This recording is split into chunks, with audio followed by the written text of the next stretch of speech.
TW Wrestling Talk, Post-Wrestlemania edition of TW Wrestling Talk. Um, and I probably don't sound very enthused about it, and I think it's no surprise why. Um, I think to sum this whole build up to WrestleMania up, to sum up WrestleMania itself, um, I think it's just a matter of a simple, A plus B equals C equation here with WrestleMania. Um, A, I wasn't impressed with WrestleMania.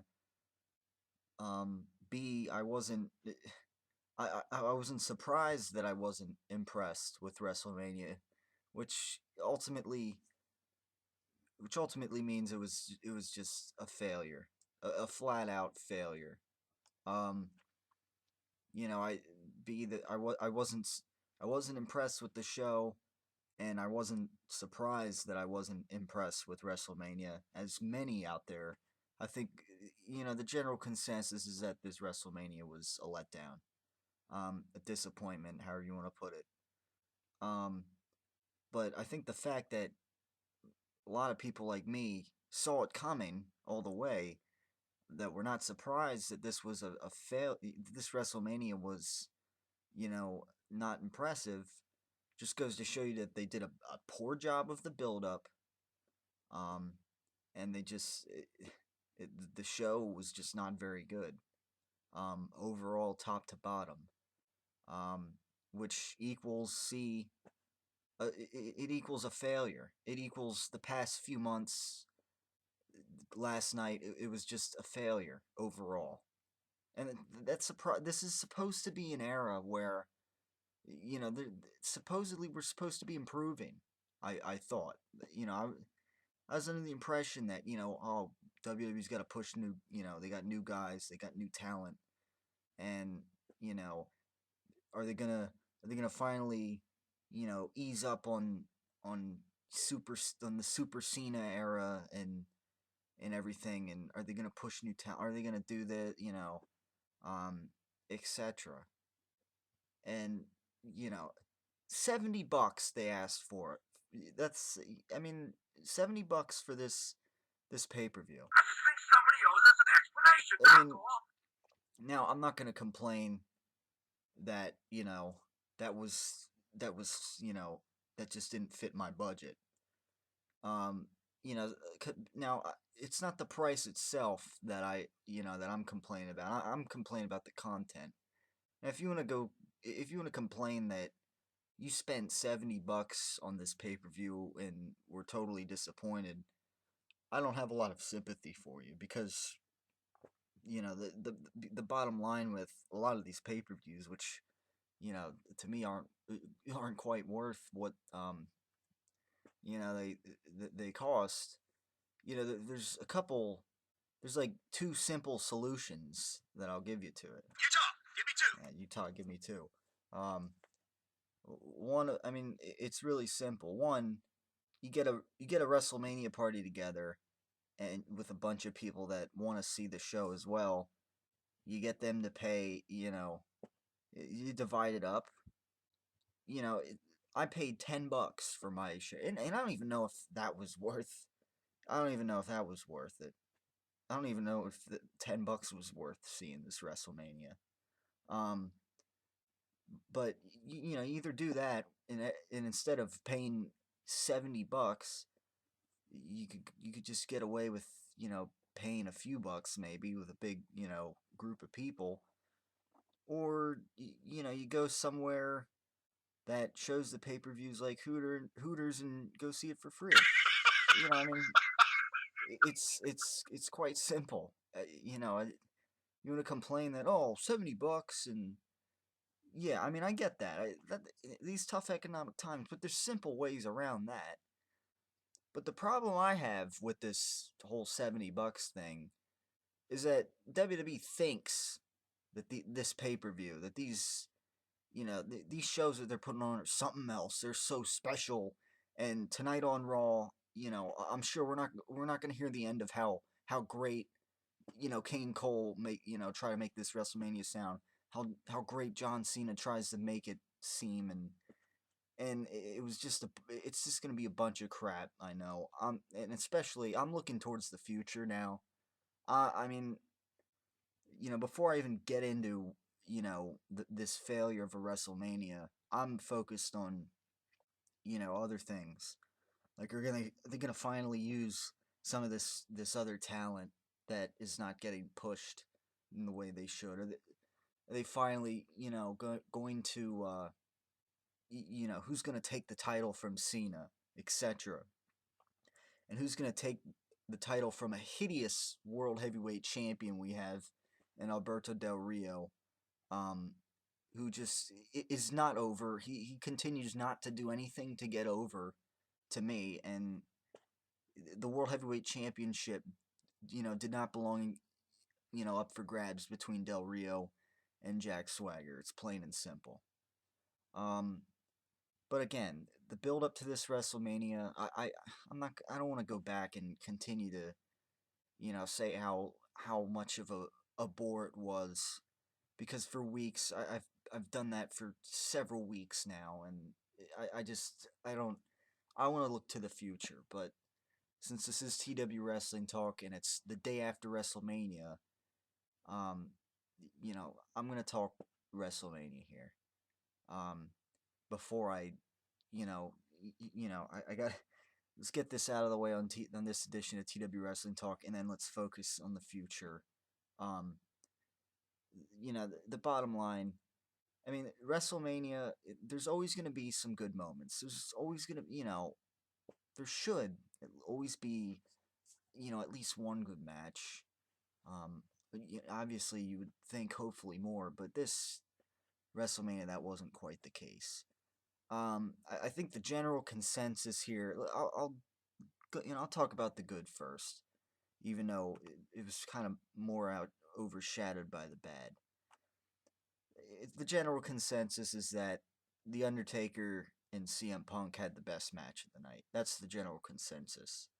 Um, it clocked in about 38 minutes, and that was about 13 minutes longer than the second longest match, Triple H and Shawn Michaels. But you know, it's impressive for the Undertaker. I mean, even though Kane, does this gig, still on a full time basis, only a few years younger than the Undertaker. At WrestleMania, the Undertaker comes out, he delivers. Even at his age, it's still impressive. And CM Punk, the way he's able to work in the ring with the Undertaker and seemingly anyone, and automatically add bonus points to how good the pay-per-view match is. That's impressive. And they gave these guys close to 40 minutes to put on a good match, and the general consensus is that this was the strongest match of the card. Um, a lot of back and forth, moments where, as usual, where you think, oh, this could be the end of the streak right here, and then kick out. So, obviously, hats off to those guys. Even though the bill, I think I I personally don't think the streak will end. Um, I think it's unique to when the Undertaker will walk out one day. He'll have an official retirement, I think, and you know I, it'll it'll I think that's the goal. The idea to have him walk out with his own unique legacy, the streak, to remain intact. So that's the bottom line there. But there's an element of predictability with this match. I mean, again, this is where that build up kind of, that lackluster build up I think hurt the match a little bit, even though it was a good match. I mean, recently CM Punk has suffered losses to Kane, you know, the Undertaker's fictitious younger brother, John Cena, The Rock, a couple times, so, with all this in mind, how are we supposed to think that CM Punk was gonna beat The Undertaker anyways? I mean, of course, we knew he'd be in WrestleMania mode, but come on. I mean, he wasn't gonna lose to all those guys and then just come out of the blue and beat The Undertaker. That wasn't gonna happen. So, they didn't make CM Punk look very strong heading into WrestleMania, and I think that was a problem there. Um, now, but again, there was a little more good to this match. Um, the Shield had a decent match against Sheamus, Randy Orton, and Big Show. Now, of their three pay-per-view matches, it was probably their weakest one, but obviously their match at TLC was out of this world. Um, it was just on another level. And this one was clocked in about 10 and a half minutes. I would have thought, I think it would have been nice if it was longer than that. Um, but especially since it's got some star power in there, Sheamus, Randy Orton, and Big Show. But I was a little disappointed here. At least with I mean, it was a good match. I like that the Shield won, of course. Um, I would like them to continue to win. But the problem to me was that they had Big Show kind of. I guess Big Show was a temporary baby face, and they're having him back. I guess back to a heel. I don't have a problem with that. I was just a little disappointed that Randy Orton didn't turn heel. Big Show kind of turning back heel. I guess I don't have a problem with it, but it wouldn't have been as big of a deal as if Randy Orton turned heel. If Randy Orton was in Big Show's place, and Big Show tagged in instead of Randy Orton at the end, kind of did that whole thing, you know, and then lost the match, and Randy Orton just stood there, and then RKO'd Sheamus and Big Show. That would have been cooler to me. And that would have essentially revitalized Randy Orton because, as far as I'm concerned, as long as he's a babyface, they don't know how to make him relevant anymore with as a babyface. I mean, they I guess for a short time they were able to, but now it's just like if he's babyface still, just then it's just blah. I think you turn him heel, and I think you know you definitely got a lot of potentially unique ways to use him. Um, in this kind of new age here in WWE. I mean, he's been face for a few years now. Things change. There's new personnel that could get over, and just new guys. And I think Randy Orton as a heel, back as a heel, would help work those guys. Those other baby faces pretty well. So it'd be interesting to see how he would work with them. With him still as a baby face, it limits a lot of what they can do with Randy Orton, I think, and I was a little disappointed in that. I'm looking to see what else. I mean, might have been good here. Triple H and Brock Lesnar, they had a decent match, but you know, again, I think at this point I kind of ran out of good things to talk about. I think this is where kind of the good kind of stops. Um, Triple H and Brock Lesnar, they had a decent match, no holds barred, but it was too predictable, and that was I think a big theme here with most of this a lot of this pay-per-view, especially these big matches, too predictable with Triple H and Brock Lesnar. Um, you knew Shawn Michaels was going to help Triple H out, and Paul Heyman was going to get involved in some way. And you knew that Triple H was going to win the whole time. And, they had some interesting moments in there. Um, some of F5s of Brock Lesnar are always fun to see. And Triple H applied the Kimura lock on Brock Lesnar. That was an interesting moment. Um, an interesting few minutes there. Brock Lesnar slamming on the steel steps a few times, and But then once Triple H set Lesnar up on the steel steps for the pedigree, I knew it was over. Just like when Cena AA'd um, Brock Lesnar on the steel steps at Extreme Rules last year, I knew it was over. It's kind of funny how the steel steps seem to be the big thing that kills Brock Lesnar in these matches so far in the past year that he's been back. But um, it's just it was disappointing because it was just too predictable, and that's the bottom line with that. Um, Now you have the Miz pre-show. The Miz beats Wade Barrett in about 4 minutes for the Intercontinental Championship. Um, and to me, yeah, I gotta get one of those out there. Um, I mentioned it before. Continue to mention it. These guys should, I think they have. We got to see what they got at the main event level. That's the bottom line. At least Miz now being a face. Um, we got to see what he can do in the main event level. It didn't, to me. It didn't work in the as him as a heel, but as a face, I think we got to see him in the main event scene a little and see what he can do. And they still continue to not. They want to have him. They want to put the Intercontinental Championship back on him. And apparently, since it was in the pre-show, we're I guess we're supposed to believe that the Intercontinental Championship is not that important. Because if it really was that important, it would have been on the main card, and it would have been a longer match than 4 minutes. I mean, geez, like, come on. Um,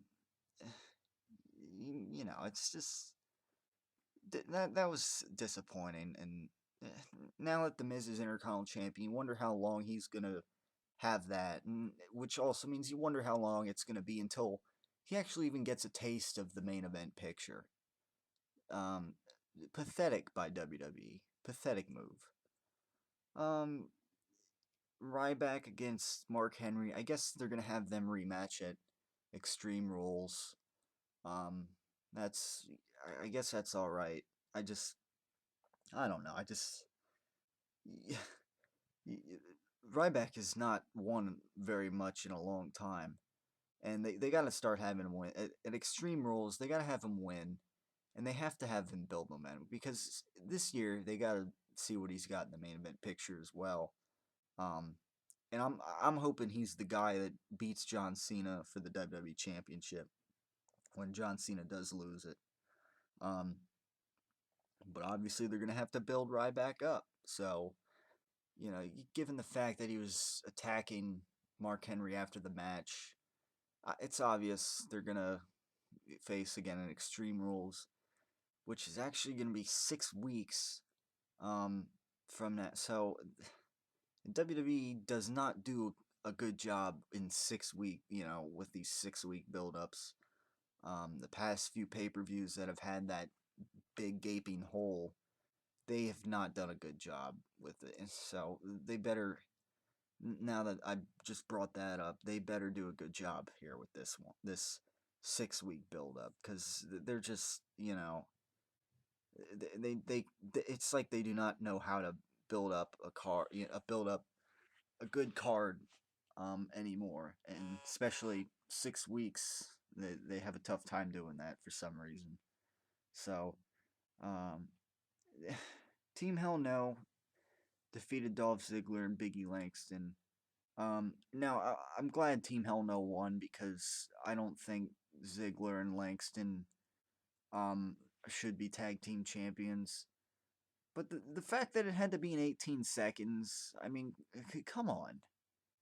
If you're gonna have, you know, it's just the ultimate, like, oh, Daniel Bryan redeemed himself in 18 seconds this year after losing in 18 seconds last year. I mean, come on. You know, don't make this, this ridiculous story. It's silly. Um, it's only interesting when things like this happen. And say like a Super Bowl rematch, like one year, one team beats the other team, uh, 21 to 8 to 14, and then the next year the other team beats the same team in the Super Bowl 21-14. Now, if that happens in something like that, in a unscripted sport, that's really cool. But when it happens here in the WWE, it's just stupid and silly, and it makes the product look less credible than WWE seems to be making it look right now. So you know, it's silly when they do something like this. Um, in two WrestleManias in a row, you know, you gotta bring. You're wasting Daniel Bryan. Last year I was okay with it. It was a surprise. It was unpredictable. But this year, come on. 2 years in a row now, Daniel Bryan has not been able to have a great match at WrestleMania. And next year, I'm gonna want to see him in a great match at WrestleMania, and not a secondary pay per view like they did at you know Money in the Bank or No Way Out or whenever it was, where he had a pretty darn good match with CM Punk one on one. I think it was No Way Out, and where it should have been the main event, but the disappointing Cena against Big Show in a steel cage had to be the main event. I don't know, but um, that's that. Fandango defeated Chris Jericho. Give me a break. Give me a break. Break me off a piece of that, you know, Kit Kat bar because I don't want to, you know. That's just stupid and a waste of a way to use Chris Jericho and this guy who has this gimmick that to me is just has the potential of going down like a lead balloon. That's all to me. Um, I'm already annoyed with the whole Fandango crap. I don't care how you pronounce it. Just get the guy off the TV because this gimmick is a waste. Um, and it's a waste of a match for Chris Jericho at WrestleMania. A great talented guy like Chris Jericho. Um, and that's the bottom line. Um, Waste of time, and I don't know what WWE's thinking with this guy. New new gimmick. I mean, I know they can't just do it like that, but they they're gonna have to do something else with him. That's the bottom line. Just like Brodus Clay, it's a waste of time. And Tensei now, waste of time. Um, which maybe they kind of they took that match off the card. That was supposed to involve Brodus Clay and the Bella Twins and or tons of funk and whatever. And I can't say I blame them, even though I feel bad for Cody Rhodes and Damian Sandow, um, because they're again they should have been the guys to face Team Hell No and Kane, but because they had to get put in this stupid match that had no potential whatsoever, and then it gets taken off anyways. I mean, they shouldn't have just thought of it in the first place. They should just get Brodus Clay and Tensei off TV if this is how they're going to use them. I mean, give me a break. Sandow and Rhodes, they actually have potential to be good tag team champions, I think. Ziggler and Langston, no. Especially since Ziggler's supposed to be cashing in soon. Um, but it doesn't look like that's happened. Yeah, I mean, this company has so many disconnected wires. It's appalling to me. How much seems to be wrong with this company? How much they manage to seem to screw so much up at the worst time to screw things up this year, or the worst time to screw things up, of the year. It's just I don't. There's a lot of stuff I don't know what they're doing. Um, I say that I say that, and I didn't even get to the main event. Another another predictable bout here on the card. Another failure to basically put the to put the, you know, 2 month out of date cherry on the top of this, melted sundae. Um, I obviously I kind of improvised that. Oh So my god, that is funny! thank you, Adam Sandler there, Billy Madison. Um, but this was a failure too. And I don't know. A lot of people like to go crazy with these John Cena matches. Like, oh, look at that! Like when he beat CM Punk last month on Raw and cemented his spot to face The Rock. Oh, John Cena, this was such a great match, and I'm not even gonna go out and look and see what people say about this match. At least if there's people out there saying that this was a positive match, um, a great technically. This match was not good. Now it's part WWE's fault for dictating how they wanted this match to go. It's not like John Cena and The Rock decided to, in the last 5 minutes, just resort to using practically finishers only. Um, with like 10 back and forth attempts. Um, of AAs and rock bottoms and that was silly. Um, Ironically, this match was shorter than the two matches that preceded them, and that's ironic. But it just goes to show you, like, it is. I mean, The Rock's been in plenty of great matches in his, but it's just like, do they not know how to use these guys, or these guys like, do they just not have it in them to really put on a great match? Um, it had to be inferior to last year's match, which wasn't all that great either. It was better. Last year's was better. I guess because it was unpredictable. I'm sure that had a lot to do with it, and that's the thing I've continued to be saying. Um, you know, if it's predictable, it's gonna take away from a lot of the match, and I think the crowd was noticeably quiet because of it. There weren't all these big Rocky chants that and I think it's because they knew exactly where the match was going. Um, and that was that.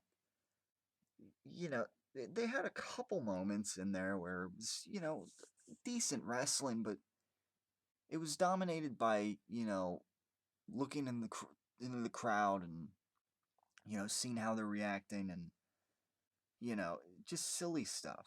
John Cena doing the rock bottom, Rock kicking out, and then John Cena looking around like, huh, what, did he really kick out? And then, huh? Really? And I'm just sitting there thinking, dude, snap out of it and start freaking laying some punches on the Rock. I mean, this is another one of these problems with John Cena, and you know the the one just things about his character and how these matches go that can make a WWE fan like myself, a true WWE fan like myself, embarrassed. I'm embarrassed. I mean, it makes matches less credible. It takes away from the excitement.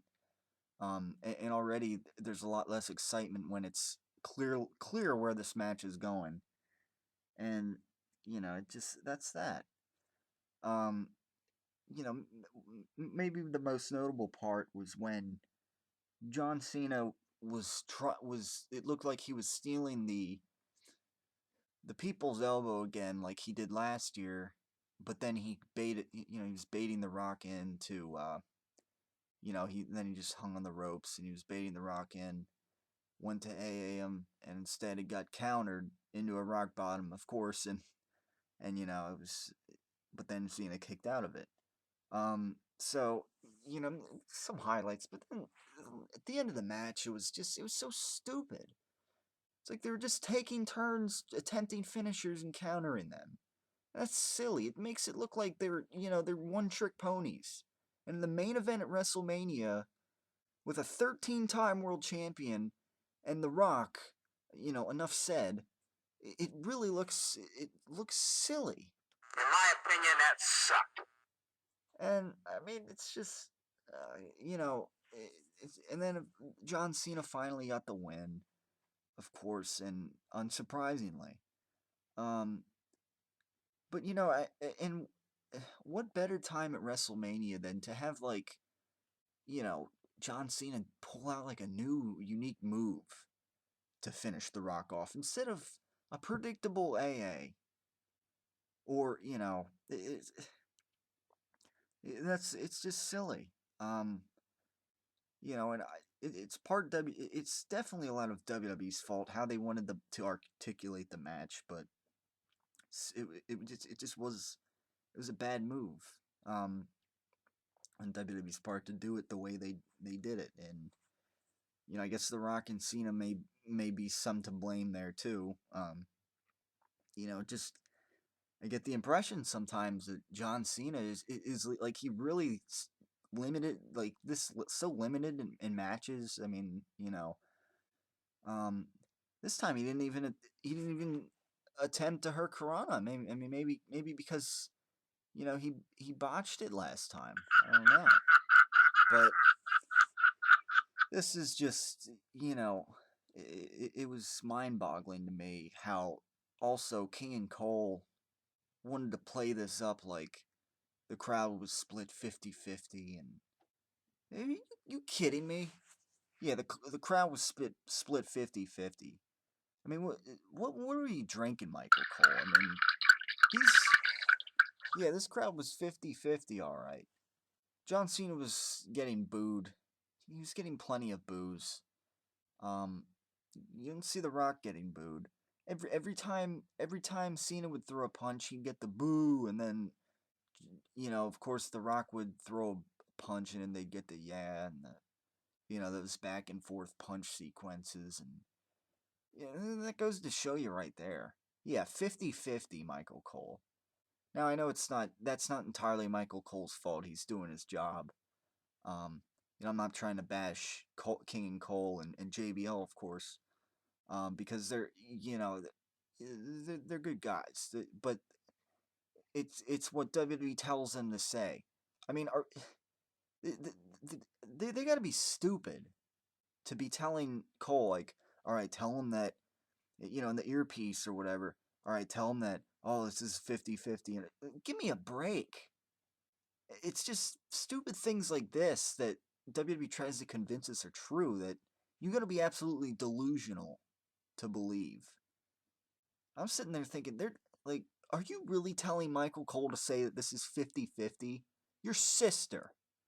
I mean, all right. I mean, it's just stupid stuff like this, and they're gonna do the same. You know, and they're gonna do the same thing tonight on Raw. Just like they're gonna tell them to say how good this is, and it's gonna sound really stupid. And I feel bad for King and Cole. I mean, they're doing their job. JBO, I like him because he seems to say more whatever he wants. I think he must have a little more like creative freedom to be like more of the heelish commentator that he is. But King and Cole, it's just like they have to really like WWE has to streamline what they say, and you know, and when you top that with when you combine that with just content that's not as great nowadays, it just really it's not great at all. It's unfortunate. Um, but yeah, I mean, and then the way they play up the ending too, like oh this is great, and no, it's not. Again, going back, I said there were two things that would save this whole Rock Cena twice in a lifetime thing from being a failure. Two things. Utah, give me two. So yeah, two things. Either an upset win by The Rock again, which I knew was really unlikely, or a John Cena heel turn, which was also unlikely, and that was proven at WrestleMania when he didn't turn heel, of course. When they had their stupid little ending, the stupid little passing on of the torch ending that you know a lot of people saw coming. A lot of people thought would happen last year, but this time since they're rematching, they figured it happened this year. Um, you know, and it was stupid. I mean, the intensity was picked up a couple weeks ago in Philadelphia. Um, it seemed. And then now it's, saying they're going to kick each other. This was like, you know, uh, it was becoming a little more like two guys that wanted to kick each other's ass, like they were saying. And, you know, I watched this and you know, it's like they're giving us closure. I'm thinking, well, dude, the way you kind of built things up in recent weeks, it's not believable that they have that ending the way they had it end. That was just kind of stupid to me. Um, the whole handshake ending and trading words and this whole kumbaya ending, and it was stupid. It was cricket worthy, and so I'm just I'm mind boggled by this WrestleMania. If you haven't figured that out, this half hour plus edition of TW Wrestling Talk. Um, but I mean, it's you know, guess we'll see what happens on Raw tonight. Although I'm not too excited because you know, I'm I'm gonna I'll see to believe um that WWE is doing some good stuff. They're heading in the right direction. I'm not crossing my fingers that this such and such is gonna happen. That Cena's gonna turn heel here, you know, or that they're gonna have the right guy become world heavyweight champion. That they're gonna push the Miz for a change, and well, there's it's just I'm not gonna do that right now because well, Alberto Del Rio's world heavyweight champion. John Cena's still babyface. He's gonna be a babyface probably for a long time. I don't know if he'll ever turn heel. Um, Miz is now Intercontinental Champion and essentially a mid Carter for the foreseeable future. Uh, you know, it's just so much, so many disconnected wires with this company, and that was proven with this WrestleMania. And it was painful to watch at times. Um, and I'm not trying to over exaggerate. I want this company to to succeed, to put on good content week after week, month after month, and then even year after year. I mean, they can't. It seems like they can't even do minute after minute for crying out loud of good content. And that's it's really a shame because I want to see the company fly. I don't want to see it only seems like lately they've managed to screw things up more than to make them succeed. They're not even sure of themselves. They're not even sure of Dolph Ziggler. They're not even sure of themselves when they decide to make this mixed tag team match with the Rhodes Scholars and you know tons of funk. And it just goes to show you they're not so sure what you know. They're just not sure of themselves with anything. It seems. Um, the last three matches of the pay per view, the the three biggest. Let's look at the four biggest matches of the pay per view, just for fun. Even though it's not much fun looking at it. You got The Rock against John Cena. John Cena, who continues to be in the main event at WrestleMania year after year. Um, Brock Lesnar against Triple H. Um, The Undertaker. CM Punk, that's understandable. CM Punk is still, at least he's fresh. His character is good. I don't see anything wrong with that. Um, but these big name guys that they bring back every now and then, Brock Lesnar, The Rock, they have Cena and Triple H against facing them at WrestleMania. It's nothing new. And then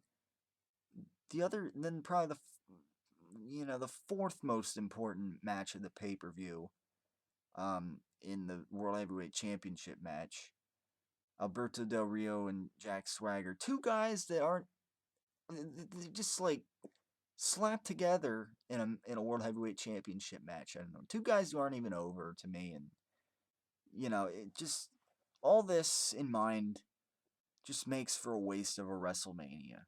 So I guess a soundbite to wrap up this whole build up to WrestleMania and the show itself. Yep. Something something I just want to kind of flush down the toilet and just move on from. And it's gonna be hard tonight because I know they're gonna talk about how great WrestleMania was and how the champ is here and all this and that. And it's just but surely enough, they'll soon move on from it. This whole hangover of WrestleMania is gonna be gone. And, I didn't mean that kind of hangover, but you know, it's I'm looking to the future. That's that. I'm looking for somebody new that The Rock faces, somebody new that Brock Lesnar faces, not Triple H, not John Cena. Looking for the guy. I'm looking forward to seeing if somebody new, somebody like Ryback maybe gets pushed higher, and in a few months' time, perhaps beats John Cena for the WWE Championship, and the crowd just goes crazy. And I'm looking forward to the future when maybe the World Heavyweight Championship becomes more relevant again and goes around the waist of perhaps Dolph Ziggler, who would hopefully maybe be over more, maybe be on his own. And I'm looking. Miz is Intercontinental Champion, but I want to see it against maybe another guy who, a project guy, not a guy that should by now have been used in the main event level. See what he's got. So, that in mind, this thereby concludes this edition of TW Wrestling Talk, and guess we will be talking about Raw shortly. After I guess this later this week after it happens. So with that in mind, thanks for watching as always or listening, and just continue to tune in to TW Wrestling Talk.